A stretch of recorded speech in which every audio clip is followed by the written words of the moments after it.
Welcome to PGA Championship Week. It's bound to be a good one with a field like this, with a course like this. Super long. It's over 7,800 yards at Kiowa's Ocean Course, Kiowa Islands Ocean Course, I should say. We got a lot to talk about.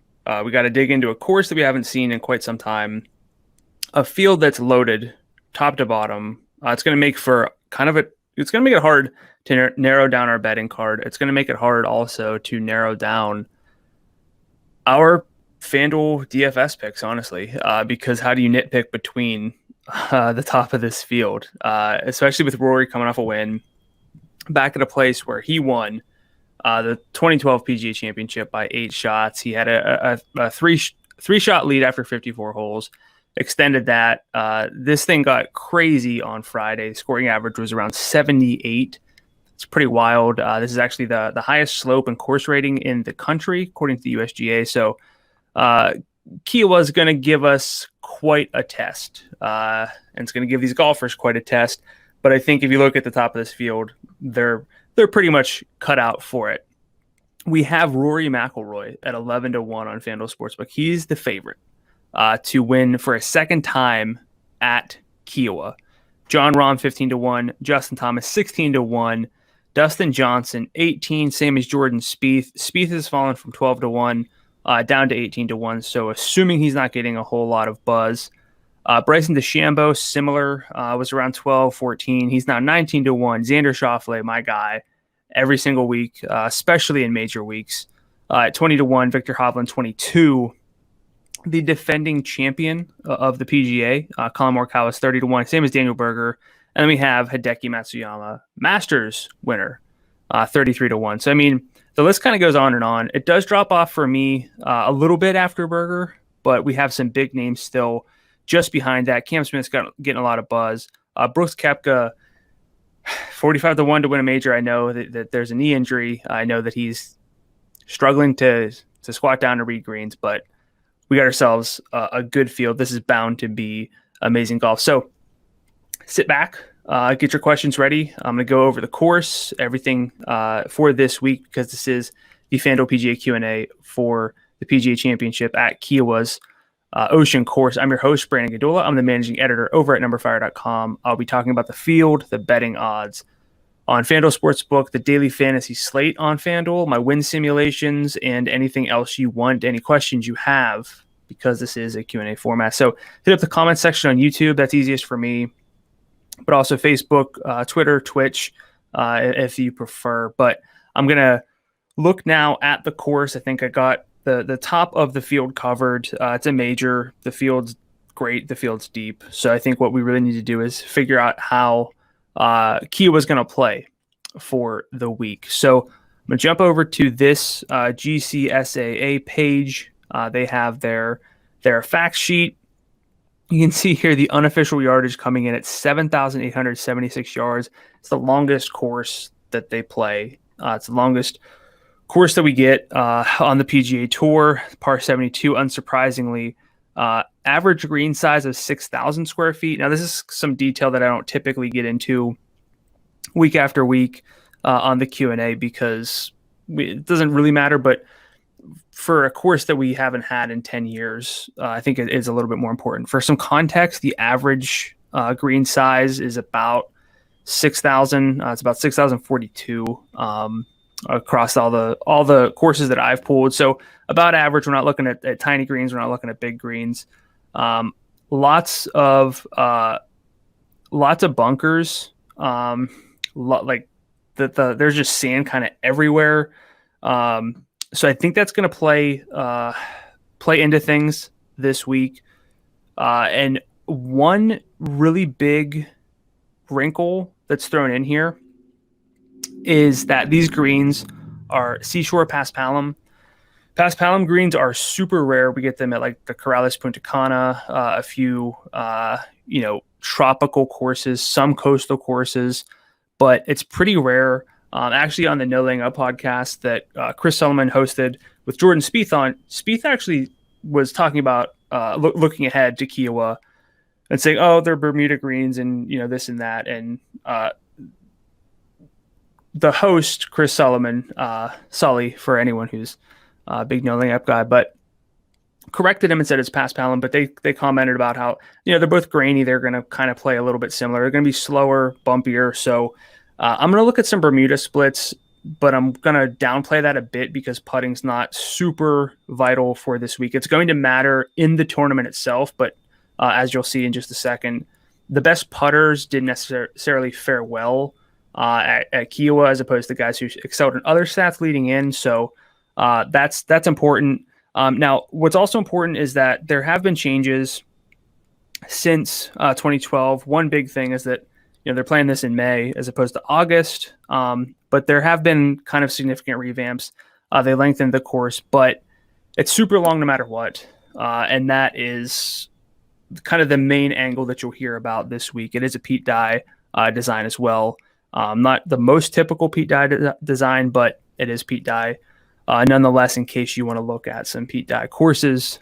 So I'm going to jump over here to Data Golf now and start with what I usually start with, which is this tool here, what drives variation scores. Again, if you guys have any questions, hit up the YouTube chat, Facebook, Twitter, Twitch, and I'll get to those after I'm done breaking down the field, unless you have specific questions about the course, I should say, not the field. But the PGA Championship does rotate courses, so we can't look at single year so much and translate that. We can't look at last year at Harding Park, but we do see the PGA set up in a kind of similar way, or at least something that overall plays a little bit differently than what we get on the average tour course. Strokes gained off the tee accounts for about 17.5% of the scoring variation. It explains kind of how guys separate their scoring. It's 15.1% as a tour average. Approach plays up 1.1 percentage points, almost 36%. So once again, and just about always the most indicative tee to green stat. It kind of battles putting sometimes to explain how guys are separating. Around the green, actually kind of bumped up here. So basically all the tee to green stats get a bump. And then, of course, what falls off a bit is putting. And I think that's going to be an angle for us this week as well. Putting explains kind of how guys separate a little bit less for the PGA Championship than it does at your average tour course. Looking at the course fit tool from Data Golf, you would expect that driving distance with the course rating out over 7,800 yards would emphasize driving distance, and it does. But it's actually not that much more than your average PGA Tour course.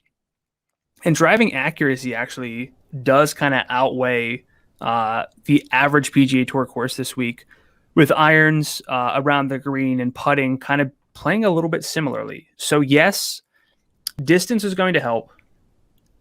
Accuracy is still important. So what that kind of tells me is that strokes gained off the tee is kind of a must. I think this week you have to be long enough to gain strokes off the tee, even if you're a little bit errant, not hitting a ton of fairways.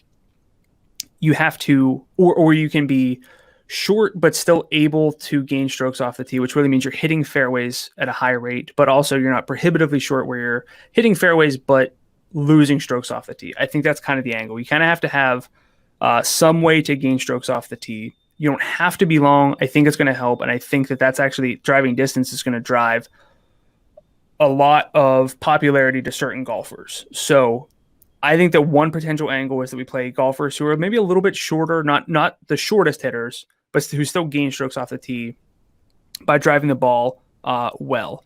One of my favorite parts of this page is that Data Golf shows which golfers they think are going to see the biggest boost to their typical strokes gained average at the course. Sometimes these range a little bit higher, so it doesn't seem like there's a huge course adjustment, but it's not necessarily the longest hitters who are popping. It's actually kind of more the more accurate golfers who still gain strokes off the tee. Guys like Corey Connors, Colin Morikawa, Abraham Answer, Paul Casey is actually pretty long, but Emiliano Grillo, Scotty Scheffler is someone who I think is getting a little bit overlooked. But someone like John Rahm is actually pretty accurate for a big hitter. And Matthew Fitzpatrick, short, but if he hits a lot of fairways and still gains strokes off the tee, I think he's going to be in play. I like Fitzpatrick quite a bit this week. Hovland, a really balanced driver. So those are the kinds of guys that we're looking at is, are you a good driver one way or the other to gain strokes off the tee? I think that's ultimately what's going to be important. My key stats for this week do kind of favor distance, but my main stat is strokes gained approach, which is always the case. It just explains the most tee to green scoring. It's not as predictive week to week, as predictable as off the tee. It's close, but you can gain more strokes with approach with your irons than you can specifically with the driver. So approach is number one for me. Off the tee is number two. Distance to a degree. I'm going to look at strokes gained putting on Bermuda a little bit, but bogey avoidance. What I'm really doing is looking at good ball strikers who don't have blow-up weeks. So that's kind of what the archetype that I think is going to be important this week. Again, if you guys have any questions, hit up the YouTube chat. I know I have one from Bill I'll get to in just 1 second. When I look here at the 2012 iteration, I think this will really drive home the point of the types of the types of golfers we can target. If you look at the golfers who ranked top 30 in particular stats during the 2012 season, so this isn't showing who putted really well during the 2012 PGA Championship. Odds are those guys, so long as they weren't terrible tee to green, are going to rate out well, and that's going to tell us putting is really important. Whenever that's probably not the case, but golfers who were inside the top 30 in strokes gained putting on the full season, so golf just kind of that's what their strength is, gained an average of 0.1 strokes in the 2012 PGA Championship at Kiowa. That's the lowest out of all these kind of main stats, I would say. We got all the strokes gained stats and some of the more traditional stats, but also distance and accuracy. So putting, putts, and green to regulation, those types of golfers didn't necessarily thrive at Kiowa. Good scramblers kind of did. Good wedge play a little bit, but what we really see is that iron play through greens and regulation and strokes gained approach, but also driving distance. These guys are kind of the archetype that I think we want to look for is, are you long off the tee or do you at least gain strokes off the tee, and do you hit your irons really well? And then from there, are you not a disaster around the green?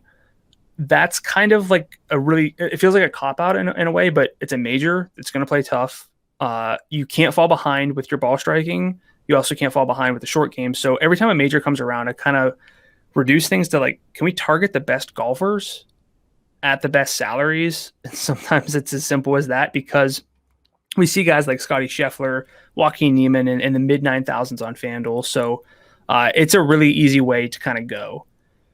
Just targeting the best all-around golfers who are getting their salaries decreased because of a tough field. So I think I covered the course well enough to let you know who I'm kind of going after for this week from a fit standpoint. But I'm going to get to Bill's question now. Who are my dark horses for low salaries on FanDuel? So I can jump over to my main sheet here. And I don't know what exactly you are looking for from a low salary. I'll do 9,000 because honestly, my research shows that you don't have to dig too deep in a balanced field like this. You get a lot of savings from golfers in the 10,000 and the low 11,000 tier. You don't really have to chase guys in the 7,000 range, even the low 8,000 range. We see the win equity drop off, whether you're looking at my simulations here or from the FanDuel Sportsbook odds.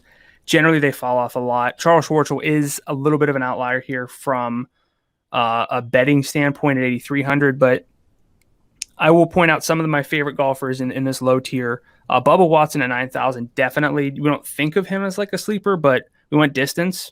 He has that 93rd percentile in this field. Played here in 2012. This is not something I got into about course fit because I don't think it's super important how guys fared, 9 years ago, I guess, at this point. That's a long time. There are some golfers down here, like Ian Poulter was third. I'm not really factoring that in for Poulter. It does kind of speak to he's not a long driver by any means, but you can beat the course even if you're not super long. So Bubba Watson, someone I'm really targeting, really good off the tee. The irons are there. He's got great shoes that he tweeted out. It's like a really muted pink shoe. Looks pretty sweet. Some Jordans. But statistically, he is what we're kind of looking for. He's going to gain strokes with his ball striking. If the around the green play shows up, that's going to be great. But putting a little bit kind of de-emphasized this week with the PGA Championship or the PGA Championship usual setup, but also how we saw the best putters kind of fare. That wasn't enough to gain strokes at Kiowa relative to the field. Gary Woodland is someone I'm targeting at 8,800. Kind of the same reasons. His off the tee is really bogged down. He's had some bad rounds over the past year. It's getting better though. And he's pretty long off the tee, 92nd percentile here. Played here in 2012, finishing 42nd. Jason Kokrak also long off the tee. Cameron Tringali. It's kind of all the same kind of archetype of golfer down here I'm looking for. Some of the longer hitters overall, guys who are good ball strikers and who don't have terrible short games. One name in the 7,000 range I'm always drawn to is Lonto Griffin. I'll pull him up on the Finder, so I'll just erase these out. Get a closer look at Lonto. Look, I have my database that shows your strokes gained average. I adjust it for field strength. I adjust it for recency. Lonto Griffin typically fares well, even with that. His around the greens getting a red flag, and the driving accuracy is getting a red flag for being in the bottom 25th percentile. However, the irons are there, 81st percentile. Again, this is just for field strength and recency, and just pretty good tee to green and overall relative to his salary. I know he's 280 to 1 to win, but my win simulations are fine with him. It's not to say to bet him. It's just more we're looking for low salary cut makers. I do think that Lonto is he's going to be the lowest that I'm willing to go at 7,500. I don't think we have to get there, but he does open up a lot for me. Another question from Cream City Bailey's 49 on YouTube. How am I approaching salary construction this week? It's a really good question because I've actually researched this with some optimal lineup trends on FanDuel. I pulled over 100 optimal lineups over the past 2 years and just looked at what do we typically see whenever we have a tough field. And when we have a tough field, we see the most popular golfer be rostered at a bit of a lower rate. I'll see if I can pull this up here while I have it. But we see the most popular golfer rostered at a lower rate. So we're not going to see someone like 40% rostered. It's going to be closer to 35 or lower 30s. And we're going to see more overall balance because my findings showed that a higher dollar amount is allotted in an optimal lineup, about 58,000 in a field that has an official World Golf Ranking field strength of at least 550. This is a 916, so it's about as tough as we get. So, whenever you look at a typical golf optimal lineup, you're like, oh yeah, this guy, he was 7,300 and he finished top 5. So obviously he's going to make the optimal lineup, and that's going to skew things. It's going to make an optimal line. You're going to kind of learn from an optimal lineup. The best number to spend is actually 5,500 of your cap. That's not actually the case. But in these tough fields, we actually see the optimal up over 58,000. And what we see is there's not a whole lot of room for the lower salaried golfers to kind of get up toward the top and be the best values. Part of that is because they're just worse golfers than who we have at the top of the field, but also we have better golfers at reasonable salaries. I'll pull up my overall sheet here. Look at the 10,000 range here. I'll filter this so it's a little bit easier to see. Let's do between 10,000 and 11,000. We have Victor Hovland, Colin Morikawa, major winner. It's PGA. Hideki, Patrick Reed. Patrick Cantlay is not in good form, but still long-term form over the past year. It's still pretty good. So I think nobody's going to play Patrick Cantlay. I'm not saying to do it, but I am saying that Patrick Cantlay is really good for a salary of 10,600. I like Webb. He's going to fit as someone who gains strokes off the tee, but is not long. 17th percentile in distance, but 73rd percentile off the tee. We have Tony Finau. Daniel Berger is one of my favorite plays. I'm not really in on Fleetwood. I'm not that in on Hatton. I definitely see the case for Zalatoris if we went distance. So for me, salary construction, lineup construction for this week, it's more balanced. I'm probably going to start a lot of my lineups with Xander at 11-3. The reason for that is because Xander is actually the best golfer when I combine his adjusted strokes gained over the past year and the stats that I'm looking at. So I run like a stats model and an adjusted strokes gain model. Xander's 11-3. I think that's a great salary for someone who shows up in majors. 2 runners up for him, 8 top 10s. I think it's his major numbers are crazy. We're getting a high floor from Xander. But Berger, Finau, Webb, these guys are all top 10.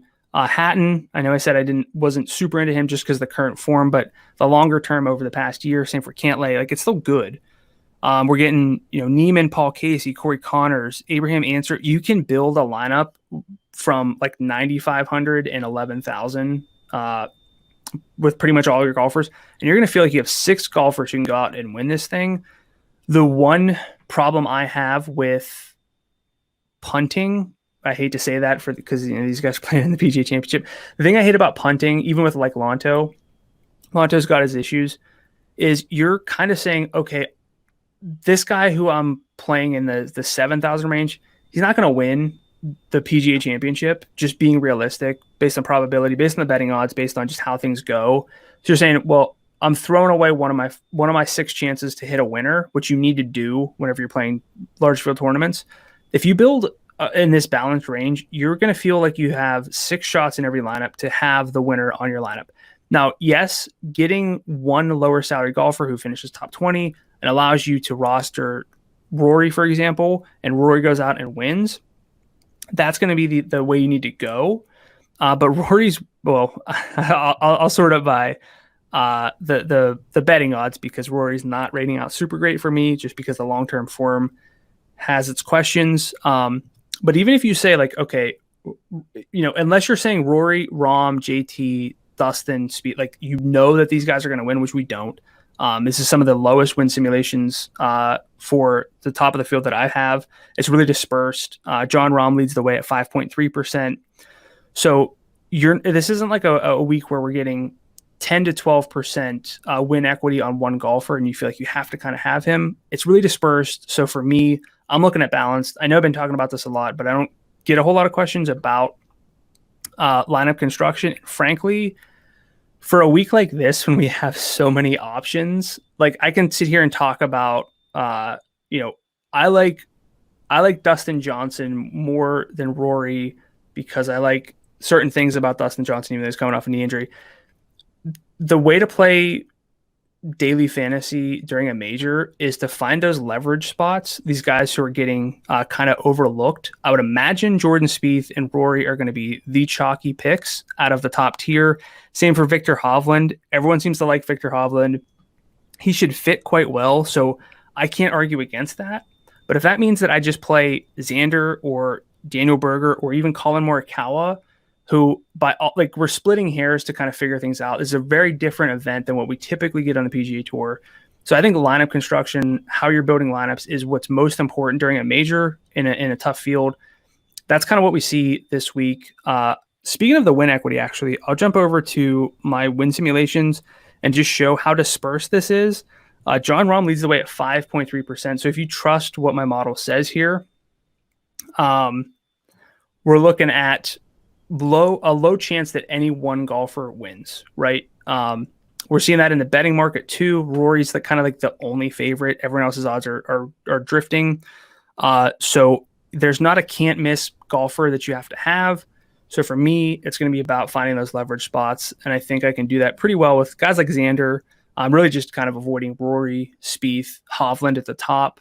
Maybe Sam Burns at the low end. I think he'll be chalky, but just looking at some of my favorite win picks for this week, I'm going to bet Xander and Dustin Johnson. DJ did withdraw from the Byron Nelson with what he called knee discomfort, but he was doing backflips off of his yacht earlier than that. I would imagine he's ready to go.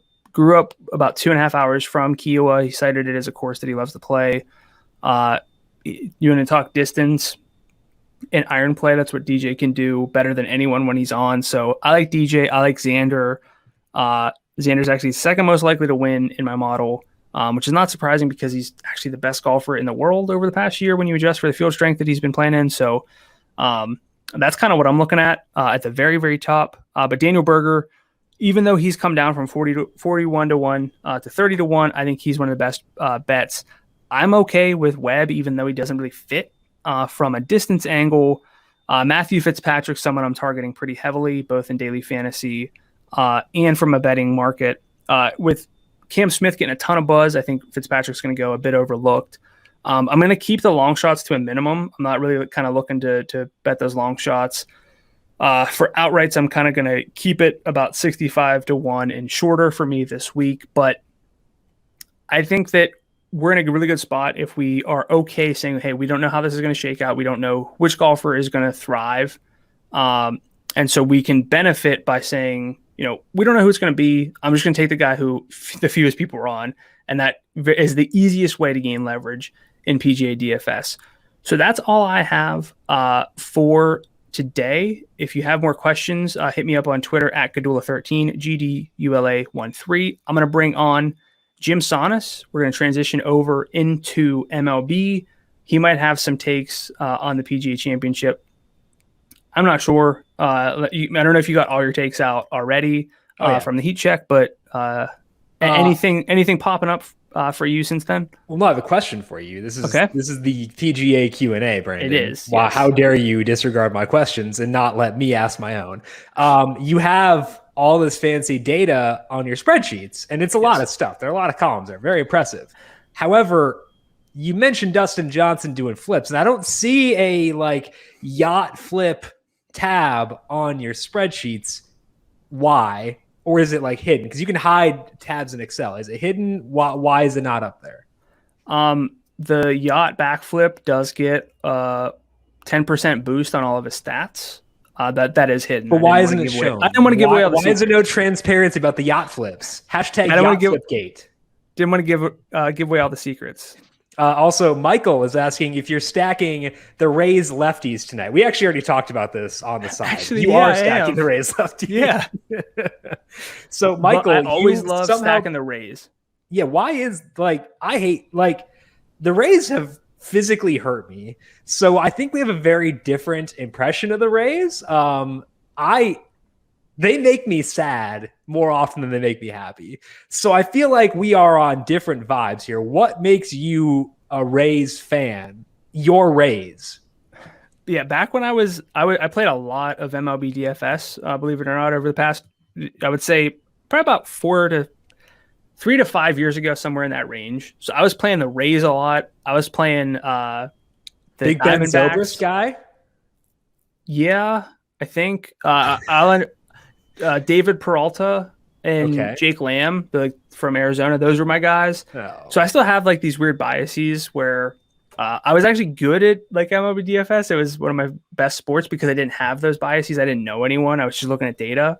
But now I kind of have that still when I'm digging back in. I'm like, I want to play the Rays. I want to play the A's. I always played the A's. So yeah, I have some biases, but yes, Michael, I am big in on the Rays tonight. And that's not a joke. You still have a lot of those guys around. Jed Lowry is still kicking. Jake Lamb is allegedly still in the league. I think he had a homer against the Twins last night or a couple nights ago. So who hasn't though, honestly? But your guys are still around. So at least you're not totally out to lunch trying to reintegrate yourself into this. I mean, look, I just build a spreadsheet and I say, these are the guys it tells me to play. I play them. It's not like NFL or golf even where I'm building all these narratives thinking I know better. So yeah. So wait, what are your research saying for today? Just out of curiosity, because I could be very stupid. For baseball. Yeah. Play the Rays. Play the Dodgers. I don't even know who is pitching against them. Starting against the Dodgers yet because the Diamondbacks are the worst. Yeah. It probably is Merrill Kelly, and I think that's what you're assuming. It probably is him, but there are still I mean, they haven't announced yet. The Mets haven't announced yet. Like, God, it's stupid. Anyway, I actually did get a question from Walt asking any advice for a tier-based PGA pool, long shots that'll play well, etc. You talked about some value plays earlier, but if you had to give like a quick TLDR, favorite play in each tier, go. Each tier? Yeah. I'll just name some of my favorite plays. I don't know what the tiers are going to be. Dustin, Okay. Xander, Okay. Berger, Okay. Next tier. Matt Fitzpatrick. Next tier, go. We're doing this rapid. It's like one per tier. I'm trying to go like salary based. Oh, okay, cool. All right.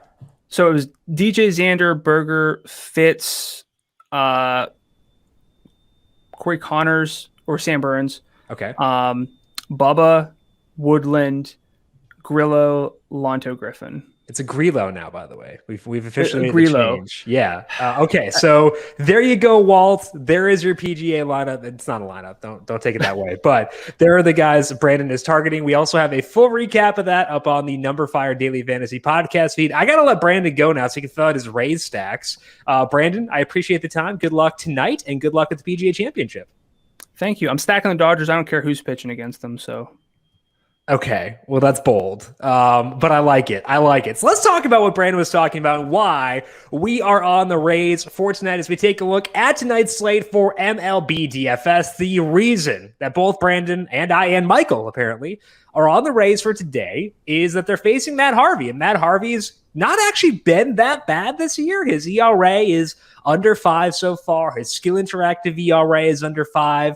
His expected ERA is under 5, but couple of issues in the profile here as we pull up the heat map for tonight. Matt Harvey is here a 17% strikeout rate, 6% walk rate. What that means is that Harvey is letting up a lot of balls in play. Balls in play are good things for us from a stacking perspective because that's how you get the high upside type plays. You want the opportunities for extra base hits. Harvey's letting up those right now, a 6.8% barrel rate. That's not super high, and it's honestly been staying pretty even because it's actually been about, I think he's letting up like 1 barrel per game over the past couple of starts. So that number is not increasing. But basically what we have here with Matt Harvey is there's no room for error because he's letting up so many balls in play. If he makes a mistake, that thing's probably getting smacked and it could go pretty far. So as you see here, 4.81 ERA. Things haven't been that bad for Matt Harvey, but not a high ground ball rate. Not a lot of strikeouts, not expecting a lot of room for growth in that strikeout rate. So that's why Brandon and I are on the Rays for tonight. I think the Rays lineup is out.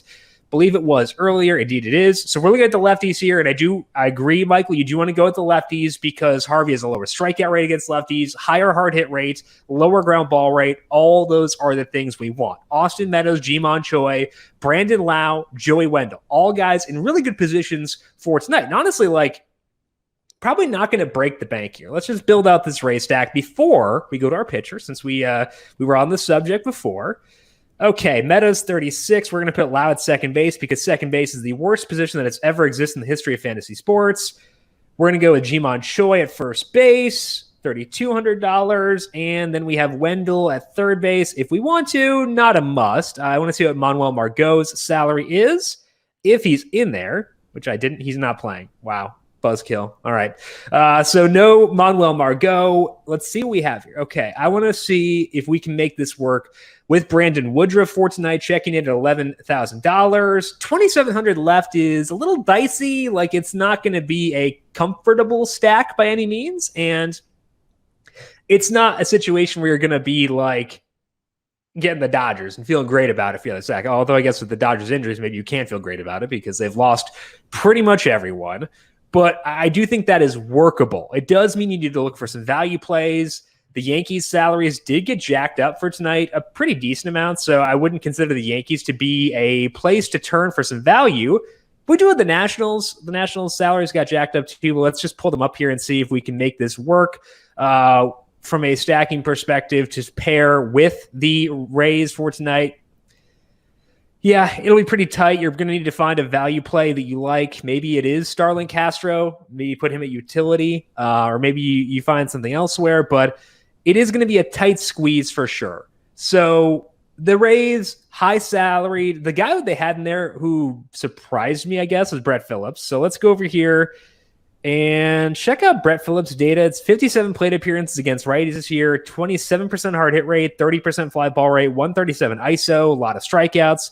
Does get some stolen bases. Let's see what the barrel number is here on Brett Phillips so far this year. This will be overall, not versus righties, but we can at least glean something from looking at this because it'll tell us if he is at least making hard contact overall. 4.8% barrel rate. That's not great. Last year, 8.3% over a small sample.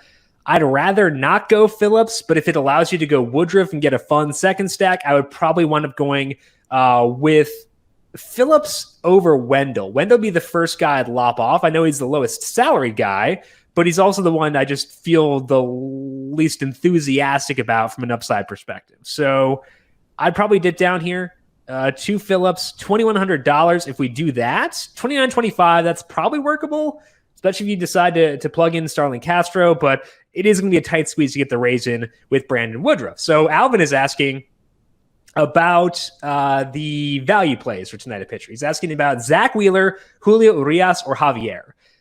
I think that all those guys are at least defensible. With Urias, I worry about pitch count. Let's pull up the numbers on the pitch count here for Urias. He hasn't gone more than 90 since the second start this year. It seems like they're doing this intentionally. The Diamondbacks very conscious of workload, and it seems like they want to keep Urias' workload in check. He's also facing a low strikeout Diamondbacks team. That's enough for me to say likely no to Urias. As far as Wheeler goes, I think he's fine. He's a good pitcher, and that's valuable. It means he's going to go deep in the game, get some strikeouts. The Marlins do strike out. I can definitely get behind that. He goes deep in games too. He's not Bauer from a pitch count perspective, but he's pretty good. So Wheeler, I think, is definitely someone I could go to. Javier is at home or on the road facing the A's. A's, I think they're a pretty good offense. They haven't shown it a ton so far this year. Good pitching weather, 57 degrees in Oakland for tonight. So if I had to rank those options, I would rank them Wheeler 1. I'd go Javier 2, Urias 3, not because of Urias himself, but because of the pitch count in the matchup. All of them, though, would rank out below the value pitchers I talked about in the solo shot this morning, being Jameson Taillon and Andrew Heaney as being the top guys I'd turn to. So those guys are options, but I prefer to go with the other two value plays. Not Beatty. What is PGA golf? Yes, it is. If you are not familiar, PGA is the Professional Golf Association. They have a major this week, the PGA Championship. Welcome, not BD, to the PGA/MLB Q&A for today. Now, Alvin is asking about the other lower salary pitchers. I mentioned that I like Taillon and I like Heaney. Let's talk about why. Taillon, $7,000 facing the Rangers. I talked up Taillon last week too. Didn't go so hot, let up a bunch of runs against the Rays. Didn't get to 5 innings, but did get the pitch count high again, 95 pitches, and he still got strikeouts. He's up to a 31% strikeout rate so far this year, 3.13 skill interactive ERA. That skill interactive ERA among guys who will get run. Basically, we're going to lop off Patino there because his pitch count's probably not going to be super high. But among guys who will get run, Taillon's skill interactive ERA ranks third behind Woodruff and Heaney, 31% strikeout rate. That also, that ranks fourth, I guess. Yeah, because we have Snell in there too. Low walk rate.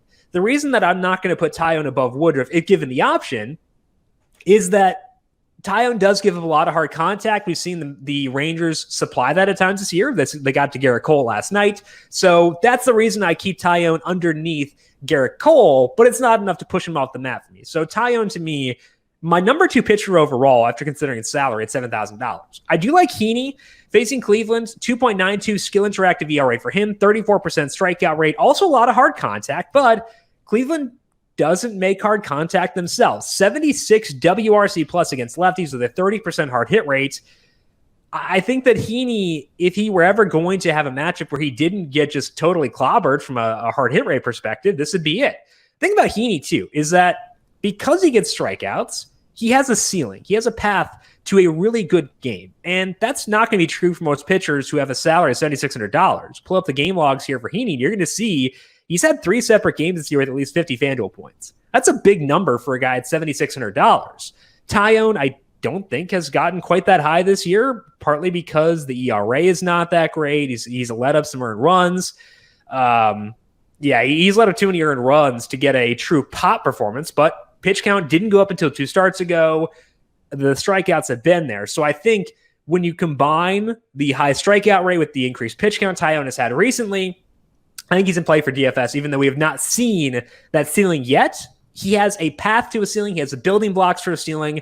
That's enough for me to think that Taillon is a solid play for today. Now, Jason over on YouTube is asking about Zach Plesac. I was big into Plesac last week, and Plesac, from a real-world perspective, pitched really well. He had like a no-hitter in like the 7th inning, and so I got the push notification on my phone that Zach Plesac had a no-hitter through 7. I wasn't able to follow the game initially, and I was like, oh, man, he must be just totally wrecking. Pull up the box score, and he's got 2 strikeouts, and kind of baffling. We're up to a 4-start sample on Plesac ever since his velocity increased and he changed the way he's throwing his curveball. It's still a 17% strikeout rate. The one thing that curveball has done has increased his ground ball rate, getting more weak contact against him. That's great. That's great from a real world perspective. And I'd expect that to continue here, especially if Mike Trout can't go, which I assume he will not be able to go. It's a pretty decent line to face with the Angels. The reason I can't get to Plesac for DFS is they're still a relatively low strikeout team. Even if you take Trout out of there, they're not going to strike out very much. And also, Plesac himself, 17% strikeout rate. This isn't that sample with the new curveball. Wasn't getting strikeouts before that either. So I was okay buying low on Zach Plesac last week. I am less okay now because he had a really good matchup then, didn't get the strikeouts. It's an expanded sample now. So for right now, I'm probably in a holding pattern on Plesac where I'd like to see the strikeouts increase before I go back there. I think he'll be good from a real world perspective tonight, despite, probably facing Ohtani. I'd assume he'll be in there still for today, but it's a situation where I'm not super interested from a DFS perspective. Cream is asking about Lance Lynn. I think Lance Lynn's fine facing the Twins. It's not I know the Twins have been terrible this year. Like their win-loss record is hideous, but they're still an above-average offense. This is just in 2021. 104 WRC plus against righties. Not a high strikeout rate. The things that work in Lynn's favor are a 31% strikeout rate for him, and he's working super deep into games. He came off the injured list. I think he went 68, or he went 90 in his first start back, and he went 111 last time. So Lance Lynn will give you a very big pitch count. He will go deep in the game. Those are massive pluses for him. But I think the matchup, not the best. I'd rather have Woodruff's matchup with the Royals. I think Woodruff is a better skill all-around pitcher than Lance Lynn. Lance Lynn's very good. I just prefer the overall skill for Woodruff here. So if I'm picking a higher salaried pitcher, I'd rather go Woodruff. And if I'm not going Woodruff, I'd rather spend down for the lower salary guys. Now, Mateo likes Wheeler for tonight. I think that makes sense. Talked about him briefly with Alvin earlier. It makes sense. He's a very good real-life pitcher. He's going to get some ground balls. He's going to keep the Marlins off the board. He's going to get some strikeouts. I think that the case for Wheeler is very obvious, and I'm very okay with it. But he gets kind of caught in the same discussion we had with Lance Lynn, where if I'm spending up, I'd rather go Woodruff, or if I'm not going Woodruff, I'd rather spend down. So Wheeler's good. I think that if you like Wheeler, go with it. I find no reason to talk you out of it. Just personal preference for me. I'd rather go Woodruff or spend down. The one caveat to that is that Woodruff might have some rough weather for tonight. I was looking at the forecast of dark sky weather. They made it seem, or their models, I guess, made it seem like the weather will not get there until maybe around 10 p.m. or 9 p.m. tonight. That'd give us 2 hours of game time before the weather rolls in. That could be good for Woodruff. So I would check out Kevin Roth on Roto Grinders, check out what his update says at 5:30. If he says we're good to go with Woodruff, I'll just go Woodruff. If he says that he's more worried about that line of storms getting there early and disrupting that game, then you could go Wheeler. I'd prefer Wheeler as my top-ranked high salary guy. I'd go Wheeler over Lance Lynn because I think the matchup for Wheeler is better, facing a pitcher as well. So Wheeler over Lynn for me, but I think both are defensible plays. Both guys you can totally justify. I just happen to prefer spending down if I'm not going with Woodruff for tonight. Michael, thoughts on Atlanta bats and the White Sox bats against spot starters for tonight? I don't know who the Mets are starting. I guess, let's see here. Let's pull up, refresh something here and see if we can find out who the Mets are starting. And it's not in yet. So I currently have Thomas Shaputsky in there. And I don't know if that's accurate. Like, it could be very wrong. They've not said he was starting. I've kind of just made the assumption it's Shaputsky because he was due to start for AAA Syracuse tonight. They haven't said, though. Looking at Shaputsky, like from an expectation perspective, he's not going to be like a bad pitcher. It seems like he is someone who will get some strikeouts. The Braves definitely better versus righties and lefties. This is something that was true last year as well. So I think that I'd rather not be super high on the Braves just because I think that they don't have a lot of tape on Shaputsky. They don't know for sure that he's starting. I don't even know for sure if he's starting, so I doubt they do. So to me, I think I'd be okay being low on the Braves. They're definitely fine because, like you say, he's a spot starter, but not one I'm really super eager to seek out here. Michael also asked about the White Sox tonight. They're facing Bailey Ober. Ober stepping in for Michael Pineda. Pineda might be starting for tomorrow. Ober 4.52 is like if I were to have an expected skill interactive ERA, it's something I made up. Like this is something that I am just concocting. So I don't know. I think that his depth charts number or his steamer number over on FanGraphs is 4.52, but the 24% strikeout rate, that's me just making a guess. He looks like he's pretty decent. He's been pretty decent in AAA. So I think Ober is not someone I want to actively seek out, especially because the Pineda thing wasn't announced until like 3:30 or so. So I think the White Sox are okay. They've been swinging well. The Twins are bad. But I think that both the Braves and the White Sox are just okay stacks for tonight. Kayfabe PJ, thank you for the subscription over on Twitch. That's awesome. We appreciate that for sure. Is there a way to access this spreadsheet? I love the podcast. So I pull this up every day. So if you want access to it, you can feel free to hop onto the streams. I don't publish it anywhere because like a lot of the stuff is just like, it's me making stuff up. Like I don't know what Bailey Ober's skill interactive ERA is going to be. The other reason I don't publish it is because it's a lot of, I am okay with small samples. I love taking risks on small samples, and I'm okay making decisions based on that. But like, is the math behind going with like who's someone who have a small sample on here? Justin Dunn. I think it's his past 4 starts. Is the math behind going with a 4-start sample on Justin Dunn sound? Maybe not. So that's the reason it's not published. But like, Kayfabe, if you are trying to study for tomorrow, here you go. Take a screenshot of this. Don't have the opposing numbers in there yet. Don't have all the starters filled in because they're not all done yet. But if you want to see my expectations for strikeout rate and stuff like that for the starters on tomorrow's slate, take a screenshot of that, and then we'll have it up at 4 p.m. tomorrow as well. This is up every day at 4 p.m.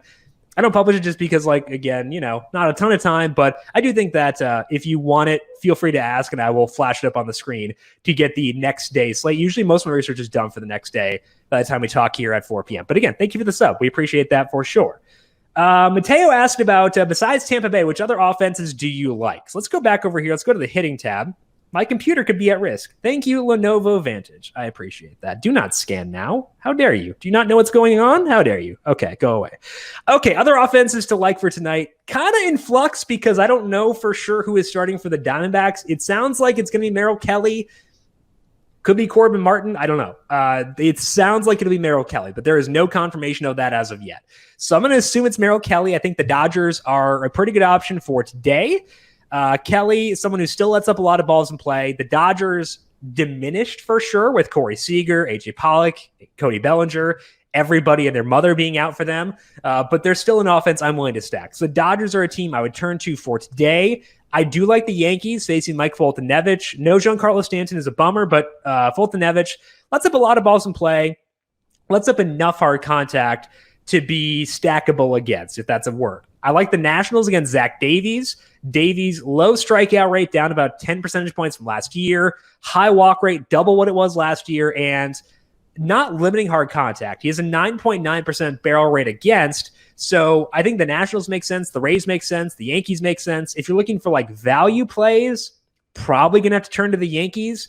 Hopefully we get Clint Frazier and Gary Sanchez at good spots in the order because they would probably be the main guys who would give us some value. And I think that like if you want to get to Woodruff, you're going to find some salary savers here with the Yankees. So Frazier, Sanchez, Urshela, guys like that are the people I'd be turning to. Luke Voigt as well, if you want to have more flexibility to get Woodruff into your lineup. Is Trout playing? I doubt it. No lineup yet for the Angels.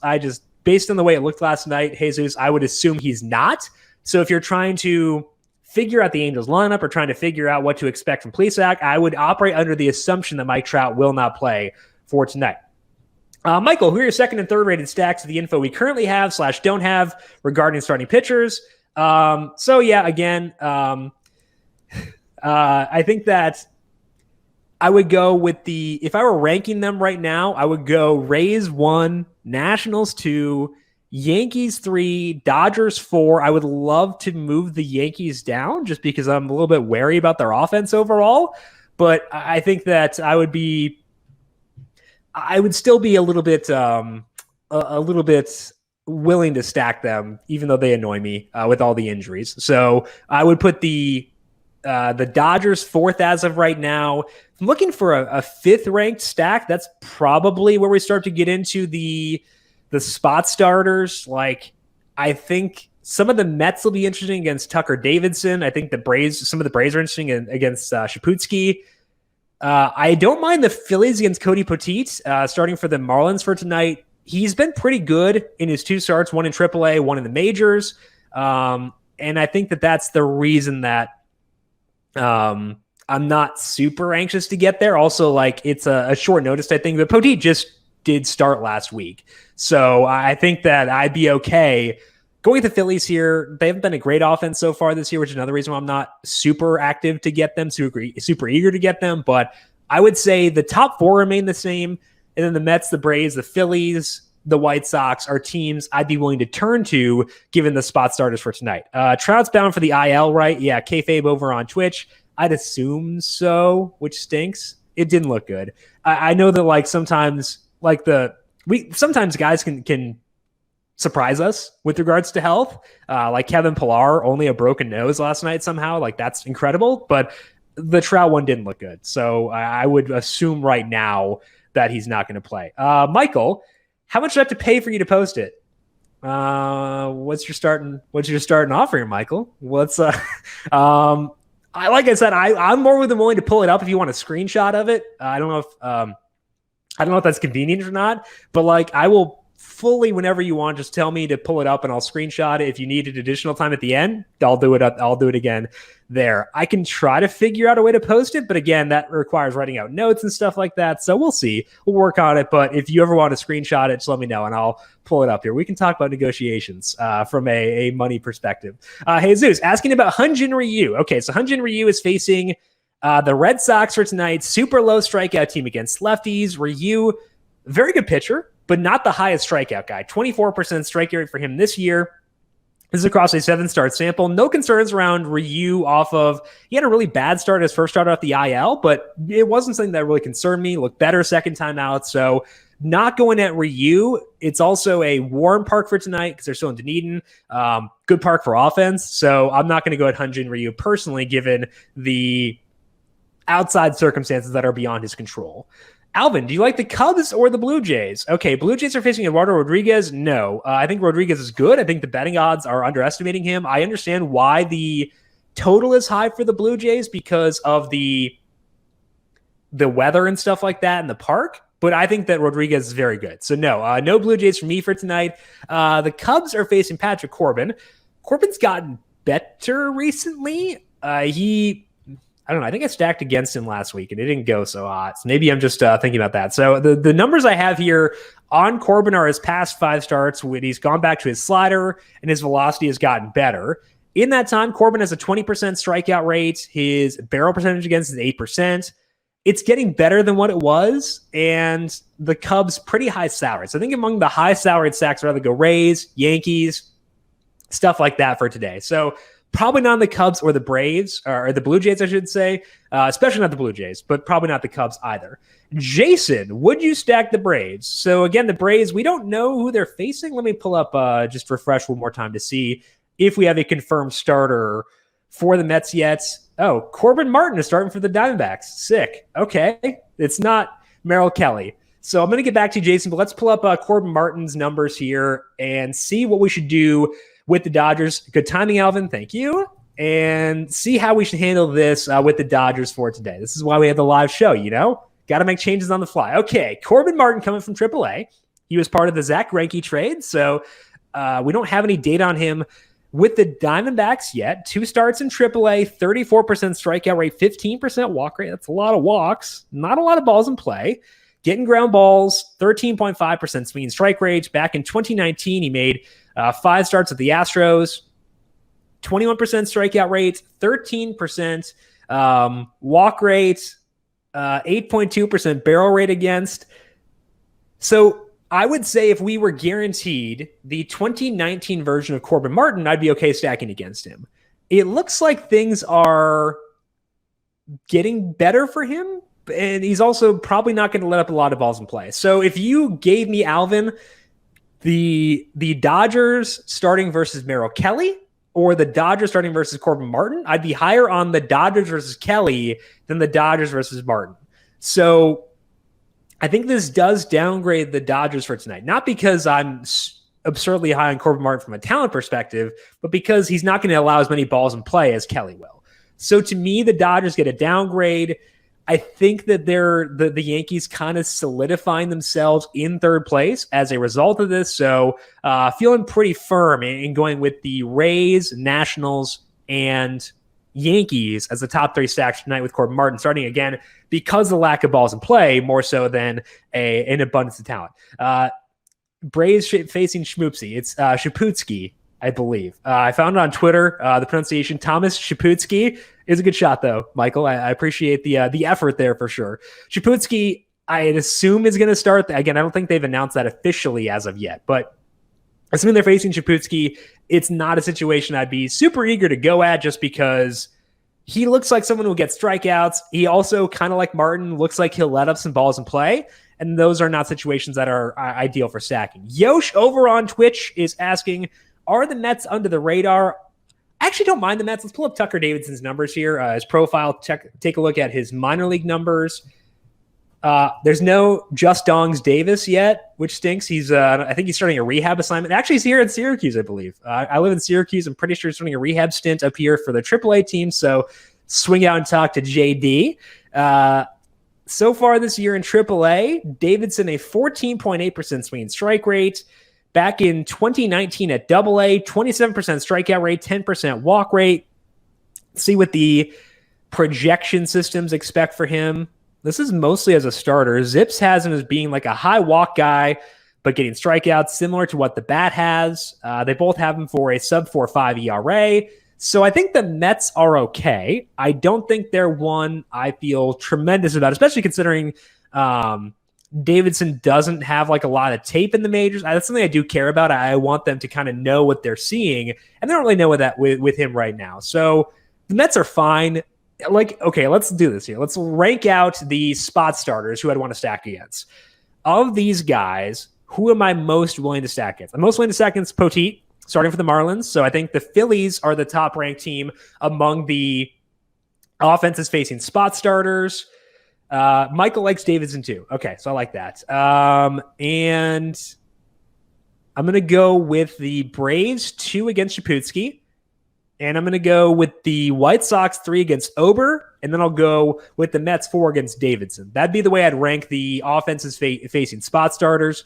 Alan's asking the Rays bats. Yes. Rays lefties specifically, it is pretty high salary to get there. But Lau, Choi, Meadows, and kind of Wendell. Wendell's definitely 4th on that list, but kind of Wendell, they'd be the main guys I would turn to there. So yes, the Rays very high on my list for today. But as far as the guys facing spot starters, I would say, well, I guess the Dodgers count too. So I would go Phillies 1, Dodgers 2, Braves 3, White Sox 4, Mets 5 for the ranking among the offenses facing spot starters. But I feel better about the 3 teams facing the guys we know, more data against them, more tape against them. I think that could turn out pretty well. That is all the time that we have here for today on the FanDuel Fantasy Q&A. We are back once again tomorrow with the solo shot at 9 a.m. We also have the Q&A right here on FanDuel, YouTube, Twitch, Facebook, and Twitter at 4 p.m. tomorrow. Make sure you are subscribed on your platform of choice. Big thank you to Kayfabe for subscribing over on Twitch. And if you're watching on YouTube, hit that like button because that does help us out a bunch. We appreciate those of you who have done so already. Big thank you to Brandon Gdula for the lead-in for today. Check him out on Twitter at Gdula13. Check out his win sims on numberFire as well. We also had our Heat Check Fantasy podcast talking MLB DFS. If you have additional questions for me, I am on Twitter at Jim Sannes, JimSannes. Big thank you to Calvin Theobald, our video producer, for running the video side of things here today. Thank you, Cal, as always. And thank you to everyone for tuning in. Good luck to you tonight. It's a weird slate, so we'll see how things play out. Hopefully it's profitable for you. We'll talk to you once again tomorrow. This has been the FanDuel Fantasy Q&A.